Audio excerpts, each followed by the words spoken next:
Sinkhole cracks open on the lawn of the Commander-in-Chief. White House lawn maintenance staff are scratching their heads this week after a small sinkhole opened on the north side of 1600 Pennsylvania Avenue. Here it is, and while it doesn't look like much, the Washington Post reports that the crevice is getting bigger. Officials have cordoned off the hole with cautionary tape. But according to Newser, there is another hole opening up next to the first. A National Park spokesperson told CNN they are likely the result of heavy rain. Officials don't believe the crevices pose any threat, so don't expect to see the White House getting swallowed by the ground. Purdue University professor and weather expert Terry West told CNN that the building doesn't naturally lend itself to sinkholes. He reckons it's probably due to man-made activities. During the Obama administration, the area reportedly had more than its fair share of construction. Here's more stories on the White House's current occupants. North Korea-US meeting is on the rocks. The North's recent diplomatic streak may have finally come to an end, putting next month's historic summit with the U.S. at jeopardy. Kim Jong-un is threatening to scrap his Singapore date with Donald Trump if the U.S. keeps playing with the South and nagging about nukes. Lil Kim didn't react to earlier joint military exercises between Seoul and Washington, but clearly the ongoing Max Thunder air drills were the last straw. Supreme Leader is totally triggered at what he claims is a practice invasion and is taking it out on his frenemies. He's already canceled upcoming talks with South Korea, despite being all chummy with its president less than a month ago. Talk about whiplash. Washington says they haven't received a formal cancellation of the Trump-Kim playdate, so as far as they're concerned, it's still on. How Trump played the NFL. Trolls around the globe were in awe at how U.S. President Donald Trump this week handed out some major ponage to the NFL. What seemed like Fox-inspired tweets from the Commander-in-Derp were actually a series of Twitter touchdowns that stole NFL Sunday from the NFL and took hashtag national anthem into overtime. Remember how right-wing pundit Milo Yiannopoulos galvanized leftist protests when he spoke at college campuses and got bigger as a result? Trump did the same with hashtag national anthem, but on a national scale. Never feed the troll.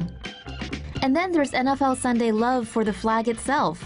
Patriotism and respect for the armed forces are central to game day and have been for decades.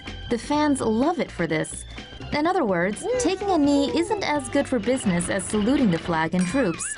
This is something Trump knows. Big time. And all that kneeling isn't exactly going to finance those multi-million-dollar contracts now, is it? Trump and Biden strap on virtual gloves in online throwdown. President Trump is hitting back with all his might at former VP Joe Biden. And by all his might, we mean he's tweeting. Biden drew first blood on Tuesday while speaking at an anti-sexual assault rally at the University of Miami.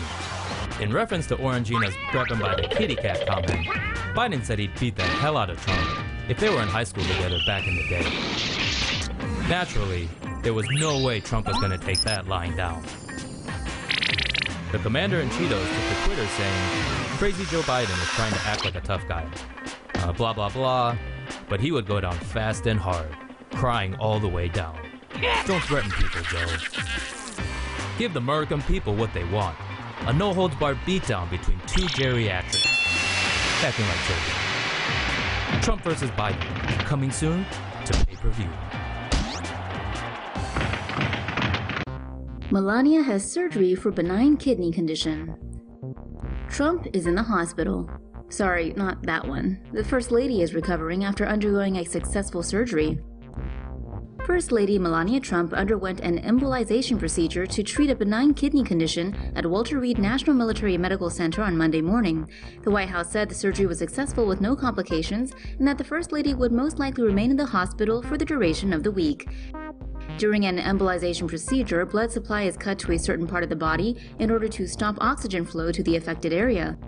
One instance where benign kidney growth would require an embolization procedure is the angiomyolipoma, a benign collection of fat and muscle.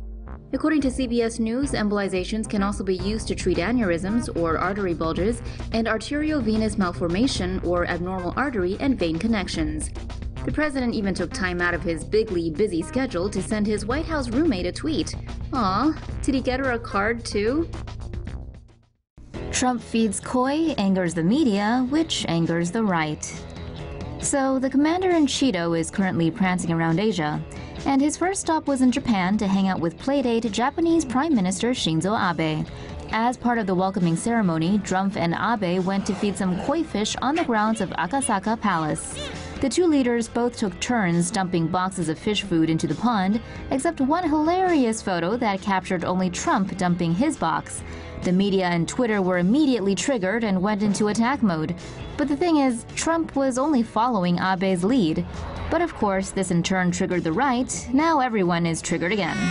Meanwhile, we have arguably the most powerful man on the planet telling the Japanese he couldn't understand why a country of samurai warriors didn't just shoot down North Korean missiles fired over Japan.